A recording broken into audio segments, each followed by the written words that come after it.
باطن سراغ نور آیا، جہاں کفر اور باطل میں صداقت کا ظہور آیا، حقیقت کی خبر دینے بشیر آیا نذیر آیا، شہنشاہی نے جس کے قدم چومے وہ فقیر آیا، مبارک ہو زمانے کو کہ ختم المرسلین آیا، اصحاب رحم بن کر سب کے لیے رحمت للعالمین آیا، وہ آئے جن کے آنے کی زمانے کو ضرورت تھی، وہ آئے جن کی آمد کے لیے بے چین فطرت تھی، وہ آئے کہ نغمے داؤد میں جن کا ترانہ تھا، وہ آئے کہ گریہ یعقوب میں جن کا فسانہ تھا، وہ آئے جن کی خاطر مسترد تھی وادی بطحا، وہ آئے جن کے قدموں کے لیے کعبہ ترستا تھا۔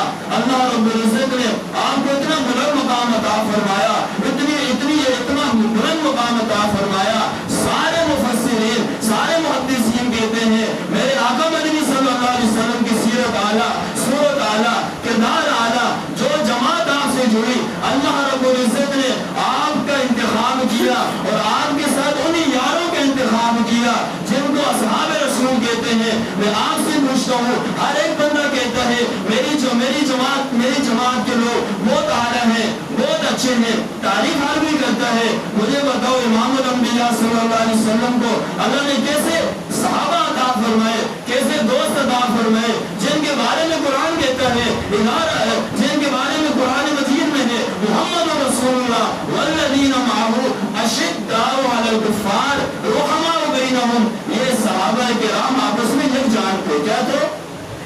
یکجان تھے۔ رحماء بینہم کیا مطلب ہے؟ آپس میں رحم و کریم تھے۔ استاد جی میری گفتگو سماعت فرما رہے، میری اصلاح بھی فرمائیے، میرے سبق ہے تو آپ اندازہ کریں۔ آپ سے بھی کہتے ہیں کہ حضرت معاویہ اور علی کی آپس میں جنگ ہوئی ہے، تو قرآن کو کہتے ہیں رحماء بینہم۔ اب آپ کیا کریں گے؟